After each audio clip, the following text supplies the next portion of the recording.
বাংলাদেশের বর্তমান কনটেক্সটে যে প্রেক্ষাপটে যে আমরা সামনের দিকে কিভাবে এগিয়ে যাব, বাংলাদেশ সামনের দিকে কিভাবে এগিয়ে যাবে, কিভাবে আমরা একটা গণতান্ত্রিক অর্ডারে ফিরে আসবো দ্রুত সময়ে, এইটাই হচ্ছে মুখ্য বিষয়। সুতরাং এটার উপর আমাদের আলোচনা থাকবে।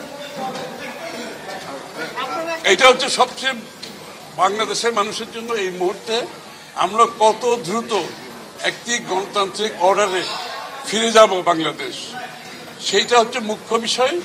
এবং সেটাকে এগিয়ে নিতে গেলে আমরা কত তাড়াতাড়ি নির্বাচনের দিকে যেতে পারবো, এবং তার সমাধান তো আপনি গণতান্ত্রিক অর্ডারে যদি যেতে হয় আপনি নির্বাচন ব্যতীত সেটা তো সম্ভব না। এইটাই সবচেয়ে মুখ্য বিষয় আজকে, এবং আমি নিশ্চিত এটার উপর আমাদের আলোচনা হবে। দেশে এখন যে সংকট তৈরি হয়েছে, এই সংকট থেকে উত্তরণের উপায় কি মনে করছেন? কোথায় সংকট? আমরা তো কোনো সংকট দেখছি প্রধান উপদেষ্টা পদত্যাগ করবে।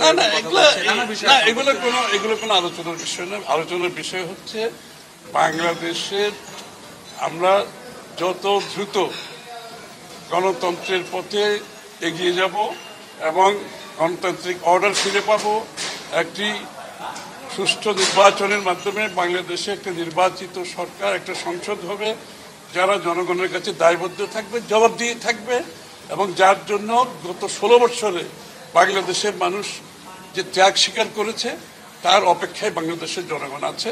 সুতরাং এটাই হচ্ছে মুখ্য বিষয়, এটার উপর আলোচনা হবে। ডিসেম্বর তো জুনের কথা আবারও বলা হবে।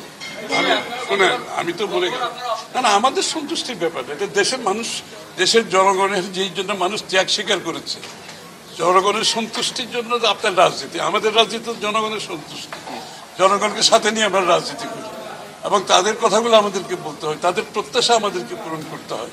সুতরাং সেই প্রত্যাশা পূরণে জাতি যেটা করছে সেটা তারা ভোট দিয়ে একটা সরকার নির্বাচিত করতে চাচ্ছে, যেই সরকার তার কাছে দায়বদ্ধ থাকবে, জবাব দিয়ে থাকবে। এটাই হচ্ছে পরিষ্কার ব্যাপার। এটা যত দ্রুত সম্ভব ডিসেম্বরে যেতে হবে। কেন ডিসেম্বর আগেও তো হতে পারে।